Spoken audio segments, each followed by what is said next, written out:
छात्रों, आज हम फिर से एक नए पाठ के साथ हाजिर हैं और नागरिक शास्त्र की जो द्वितीय बुक है उसका ये दूसरा पाठ है, एक दल के प्रभुत्व का दौर। इससे पहले का हमने जो पाठ पढ़ा था उस पाठ का नाम था पुनर्निर्माण। भारत में आज़ादी के बाद का जो पुनर्निर्माण होना था कैसे किया गया, तो उसी से जुड़ा हुआ है और सभी टॉपिक एक दूसरे से जुड़े हुए हैं। जिन्होंने पहला वाला ना सुना हो वो वीडियो डले हुए हैं, वो आपस में बांट के और उनकी तैयारी करें। हम इसकी पृष्ठभूमि थोड़ी सी देखें।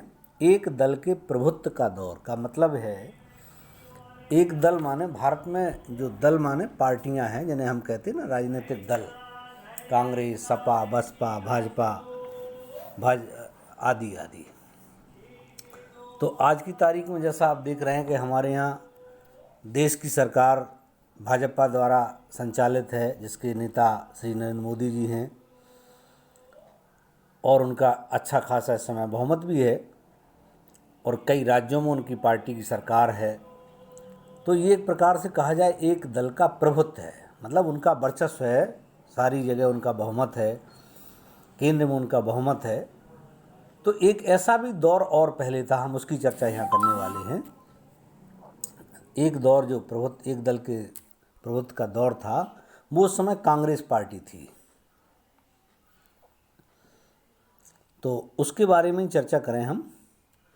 देखें कि स्वतंत्र भारत का जन्म किन कठिन परिस्थितियों में हुआ। अपने देश के सामने जो शुरुआत से ही राष्ट्र निर्माण की चुनौतियाँ थीं, इन गंभीर चुनौतियों को हम पहले ही आपसे बता चुके, इनमें खास तौर से पुनर्निर्माण था, लोग जो बाहर से आए थे उन्हें बसाना था। ऐसी चुनौतियों की चपेट में आकर कई अन्य देशों के नेताओं ने फैसला किया कि उनके देश में अभी लोकतंत्र को नहीं अपनाया जा सकता। लोगों को क्या लगा कि हम अभी लोकतंत्र नहीं अपनाएंगे। इन नेताओं ने कहा कि राष्ट्रीय एकता हमारी पहली प्राथमिकता होगी, कि हम पूरे देश को एकता के सूत्र में बांधें और लोकतंत्र को अपनाने से मतभेद और संघर्ष को बढ़ावा मिलेगा, ऐसा लोगों का मानना था। उपनिवेशवाद के चंगुल से आज़ाद हुए कई देशों में, उपनिवेशवाद होता है जब कोई ताकतवर देश कमज़ोर देशों पर कब्जा कर लेता है और उसकी शासन व्यवस्था अपने हिसाब से संचालित करने लगता है, उसको हम कहते हैं उपनिवेशवाद। तो वो था उपनिवेशवाद। तो ऐसी आज़ादी से जब बहुत सारे देश आज़ाद हुए तो उनके अलोकतांत्रिक व्यवस्था भी कायम हुई। माने अलोकतांत्रिक माने कहीं तानाशाही, कहीं कुछ और ऐसी स्थिति बनी। इस अलोकतांत्रिक शासन व्यवस्था के कई रूप सामने हमारे देखने को मिलते हैं। कहीं पर थोड़ा लोकतंत्र था लेकिन प्रभावी नियंत्रण किसी एक नेता के हाथ में था, तो कहीं पर एक दल का प्रभुत्व था। जैसे एक आज चीन में कम्युनिस्ट पार्टी का शासन है, आप उत्तर कोरिया में देखते हैं किम जोंग उन वहाँ के शासक है, तानाशाह है। तो कहते हैं ये स्थिति चल रही थी उस समय। कहीं कहीं पर सीधे सीधे सेना ने सत्ता को बागडोर संभाल ली, सेना के हाथ में शासन आ गया। अलोकतांत्रिक शासन व्यवस्थाओं की शुरुआत इस कायदे से हुई। बस ठीक।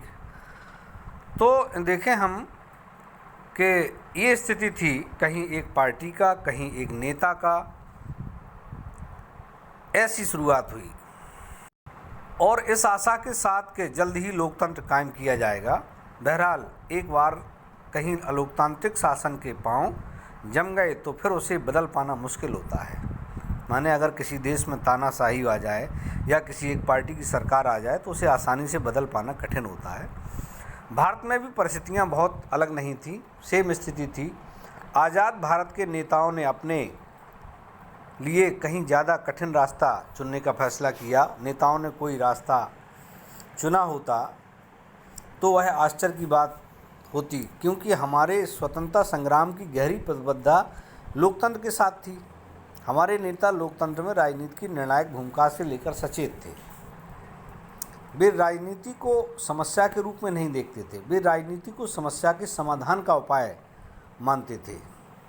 हर समाज के लिए फैसला करना जरूरी होता कि उसका शासन कैसे चलेगा और वह किन किन कायदे कानूनों पर अमल करेगा। चुनने के लिए हमेशा नई नीतिगत विकल्प मौजूद होते हैं। किसी भी समाज में कई समूह होते हैं, उनकी अपनी आकांक्षाएं हैं, अपेक्षाएं हैं, किसी की एक दूसरे के विपरीत होती हैं, किसी में आपस में टकराव होता है। इन सब से कैसे निपटा जाए, और उसके लिए सबसे अच्छा तरीका लोकतंत्र ही है।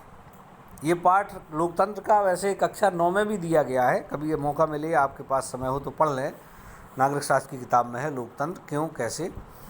तो हम देख रहे हैं कि लोकतंत्र ही एक ऐसा तरीका है कि जिसमें सारे लोगों की अपेक्षाएं पूरी हो सकती हैं।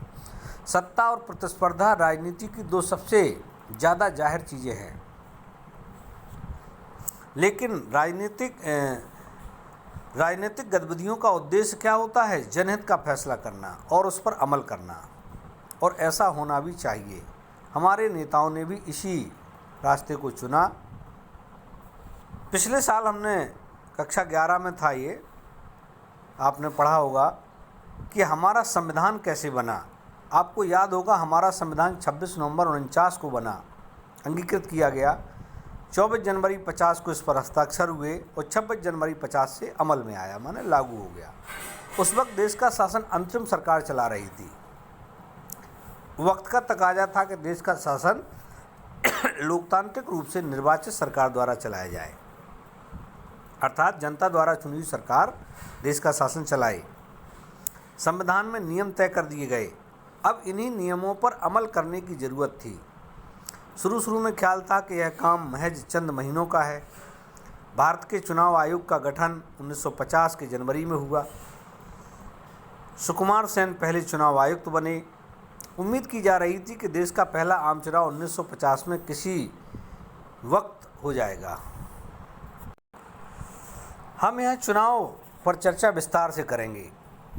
भारत में एक चुनाव आयोग बनाया गया 1950 में। संविधान के लागू होने के साथ ही भारत चूँकि विशाल आकार वाला देश है, यहाँ स्वतंत्र और निष्पक्ष चुनाव कराना कोई आसान काम नहीं है, बहुत टेढ़ी खीर है। चुनाव कराने के लिए चुनाव क्षेत्रों का सबसे पहले सीमांकन जरूरी है, अर्थात चुनाव क्षेत्रों का बंटवारा।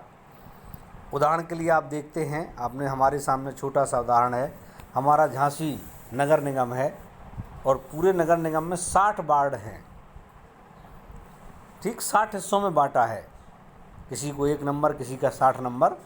तो जैसे हमारे आसपास पिछोर है, कोछा भांवर है, ये 1 वार्ड है, ठीक।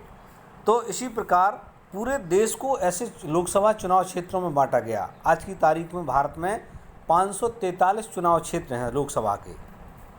हमारा झांसी ललितपुर लोकसभा संसदीय सीट है। इसके साथ चुनाव के साथ करना था मतदाता सूची तैयार करना, अर्थात वोट डालने के लिए कौन कौन लोग अपना रजिस्टर कराएंगे, उसे कहा गया मतदाता सूची बनाई गई। वोट डालने वाले लोग जिनकी उम्र 18 साल से ऊपर हो, वयस्क लोगों की। इन दोनों कामों में ही बहुत समय लगा। मतदाता सूचियों को जब पहला प्रारूप प्रकाशित हुआ, पता चला कि उसमें 40 लाख महिलाओं के नाम दर्ज होने से रह गए, माने छूट गए, गलतियां हो गई, कहाँ मिस हो गया। तो इन महिलाओं को अला की बेटी, फला की बीवी, ऐसे नामों के रूप में दर्ज किया गया, माने उनका कोई सही नाम पता उसमें दर्ज नहीं था। बनाने वालों ने कोई गलती कर दी। चुनाव आयोग ने ऐसी प्रविष्टियों को मानने से इनकार कर दिया और चुनाव आयोग ने फैसला किया कि संभव हो तो इसका पुनरावलोकन किया जाए और ज़रूरी लगे तो ऐसी प्रविष्टियों को हटाया जाए। पुनरावलोकन का मतलब होता है कि चुनाव सूची जो बनी है उस पर सारे लोग एक बार आके देखें अपने अपने क्षेत्र की कि हमारा नाम इसमें दर्ज है, सही दर्ज है कि नहीं है, ये किया जाए। मतलब ये है कि इतने बड़े विशाल देश के लिए चुनाव कराना कोई आसान काम नहीं था, लेकिन हमारे यहाँ जो चुनाव आयोग बनाया गया उसने उस काम को बखूबी अंजाम दिया। उस वक्त देश में पहला जब चुनाव हुआ था तो कहते 17 करोड़ मतदाता थे, जिन्हें 3200 विधायक और लोकसभा के लिए 489 सांसद चुनने थे। इतने लोगों को, इन मतदाताओं में महज 15% साक्षर थे। इस कारण चुनाव आयोग को मतदान कराना कठिन कार्य था। विशेष पद्धति के बारे में सोचना पड़ा कि लोग पढ़े भी लिखे भी नहीं हैं, कैसे चुनाव हो। तो ये सारी उस समय की परेशानियां थीं। इतने सारे लोगों का चुनाव कराना, 3 लाख से ज़्यादा अधिकारियों कर्मचारियों का ट्रेनिंग देना, ये बड़ा दुष्कर कार्य था, लेकिन हमारे चुनाव आयोग ने उसे किया। देश के विशाल आकार, मतदाताओं को भारी भरकम संख्या के लिहाज से पहला आम चुनाव अनूठा नहीं था, बल्कि मतदाताओं की एक बड़ी तादाद गरीब और अनपढ़ लोगों की थी। ऐसे माहौल में यह चुनाव लोकतंत्र के लिए परीक्षा की घड़ी इसकी बहुत कठिन थी। इस वक्त लोकतंत्र तक सिर्फ धनी देशों में ही कायम था। हम देखें तो उस वक्त की बात हो रही है 1950 में, तो उस वक्त जो लोकतंत्र था वो कुछ ही देशों में कायम हो पाया था। उस समय यूरोप के बहुतेरे देशों में महिलाओं को मताधिकार ही नहीं था। ऐसे में हिंदुस्तान में सार्वभौम वयस्क मताधिकार का पर अमल करना बहुत कठिन कार्य था। तो सार्वभौम वयस्क मताधिकार क्या होता है? इसका मतलब होता है सार्वभौम माने कि भारत की भूमि पर रहने वाले सभी लोगों को एक साथ वोट देने का अधिकार दे दिया गया। बाबा साहब ने, जो संविधान निर्माता थे, कि एक बार में सबको वोट का अधिकार दे दिया। न कोई अमीर गरीब, किसी प्रकार का कोई भेदभाव नहीं था। महिला पुरुष, गांव के शहर के, सबको एक बार वोट का अधिकार दे दिया। ये भी एक बड़ा कार्य था। हिंदुस्तानी संपादक ने इसे इतिहास का सबसे बड़ा जुआ करार दिया। उन्हें जुआ लगता था कि सफल होगा कि नहीं होगा, दांव सही लगेगा कि नहीं लगेगा। ऑर्गेनाइजर नाम की पत्रिका ने लिखा कि जवाहरलाल नेहरू अपने जीवित रहते ही यह देख लेंगे और पछताएंगे कि भारत में सार्वभौम वयस्क मताधिकार असफल रहा। मतलब ये कि लोगों को इस बात का भरोसा ही नहीं था कि ये चुनाव हो पाएगा, क्योंकि कुछ लोग इस पक्ष में थे कि सबको वोट का अधिकार नहीं मिलना चाहिए, खास तौर से महिलाओं को, गरीबों को। इंडियन सिविल सर्विस के एक अंग्रेज नुमाइंदे का दावा था कि आने वाला वक्त और अब से कहीं ज़्यादा जानकार दौर बड़े विस्मय से लाखों अनपढ़ लोगों के मतदान को यह बेहूदी नौटंकी देखेगा। मतलब ये इन शब्दों का जो मतलब है कि किसी को इस बात का भरोसा नहीं था कि सबको ये लग रहा था कि हमने गलत किया, सार्वभौम वयस्क मताधिकार नहीं देना चाहिए था। लेकिन हमारे जो संविधान निर्माता थे उन्होंने इस बात को समझा और उन्होंने सारे लोगों को एक साथ वोट का अधिकार दे दिया। आखिरकार चुनाव में 2 बार स्थगित करना पड़ा और 1951 के अक्टूबर से 52 के फरवरी तक चुनाव हुए। बहरहाल इस चुनाव को अमूमन 1952 का चुनाव ही कहा जाता है, क्योंकि अधिकांश हिस्सों में देश के 1952 में ही चुनाव हुए। तो चुनाव अभियान, फिर अगला चरण आता है चुनाव का अभियान, माने चुनाव में लोग प्रचार करते हैं।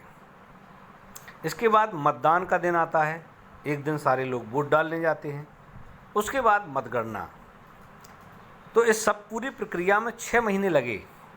आज भी आप देखते होंगे कि जब भी चुनाव होता तो हमारे यहाँ कम से कम उसके लिए 2 महीने का समय लग जाता है। तो उस समय 6 महीने लगे थे, चूँकि पहला चुनाव था, इतनी सारी तैयारी एक साथ करनी थी।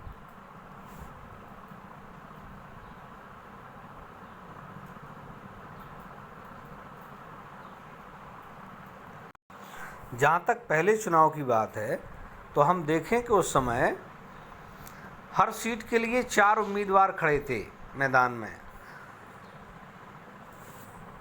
इसके साथ आधे से ज़्यादा वोटरों ने वोट डाला और जब चुनाव के परिणाम घोषित हुए तो हारने वाले उम्मीदवार ने भी इन परिणामों को निष्पक्ष बताया।